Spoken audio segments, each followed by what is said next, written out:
रहे लीन बहिनी सब दिन बहिनी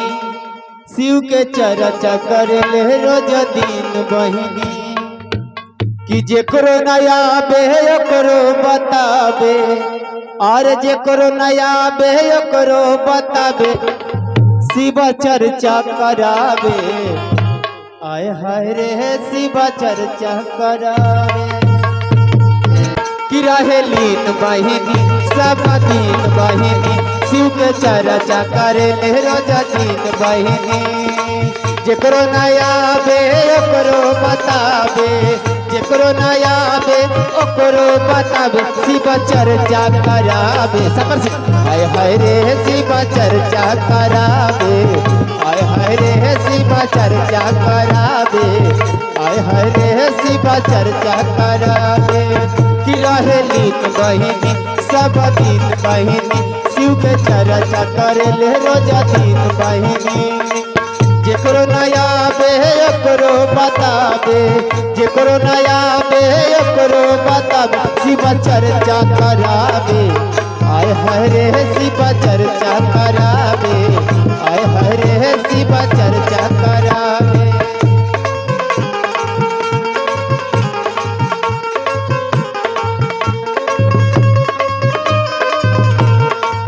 एकदम बढ़िया से बाबा बहुत अच्छा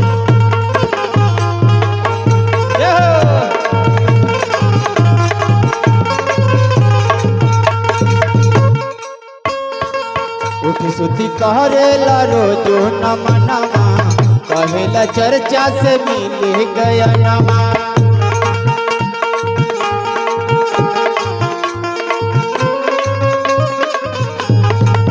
उठी सुती करेला रोजो नमा नमा कहेली चर्चा से मिल गया नमा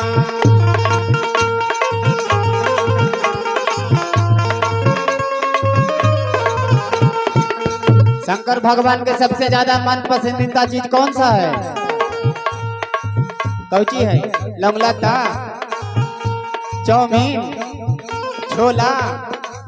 भांग और धतूरा भंगिया धतूरवा के भोगवा लगावे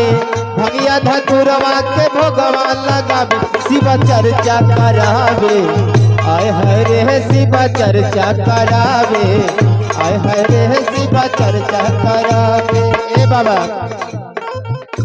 अरे उठी सुती करी हाथुरो जो नमान उठी सुती करी हाथुरो जो नमान शिव के गुरु न बनाई बता बढ़ी के नसान शिव के गुरु न बनाई बता बढ़ी के नसान उठी सुती करी हाथुरो जो नमान उठी सुती करी हाथुरो जो नमान सुती करी हाथुरो जो नमन शिव के गुरु न बनाई बता बढ़ी के नसन शिव के गुरु न बनाई बता बढ़ी शिव चर्चा करावे आय हाय रे शिव चर्चा करावे आय हाय रे शिव चर्चा करावे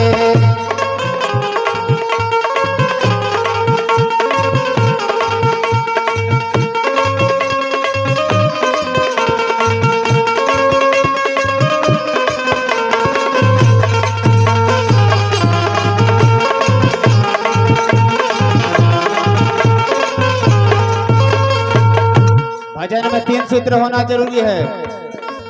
भैया हरेंद्र धिलन 3 गोनिया मामा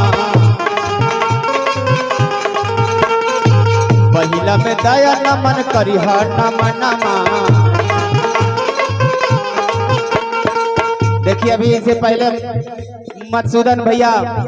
गा रहे थे 3 सूत्र के भजन कितना अच्छा गा रहे थे भैया हरेंद्र धिलन 3 गोनिया मामा पहिला में दया चर्चा करिहा नमा नमा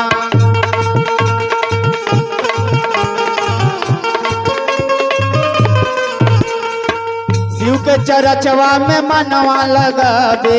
शिव के चरचवा में मनवा लगावे शिव चर्चा करावे आय हाय रे शिव चर्चा करावे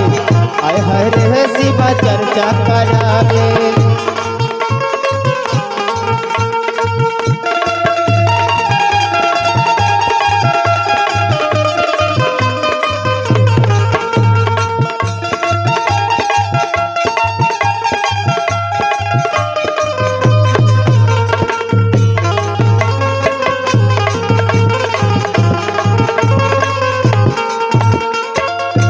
क्या करना है,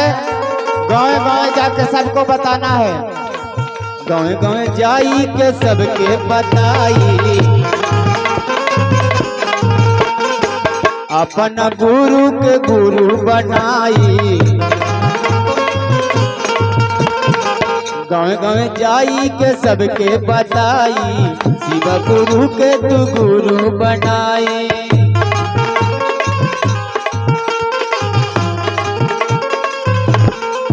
भजन की अंतिम पंक्ति है, रामानुज राजा से भजन गवावे, रामानुज राजा से भजन गवावे, रामानुज राजा से भजन गवावे, अरे सब शिष्यन से ताली बजवावे, शिव चर्चा करावे,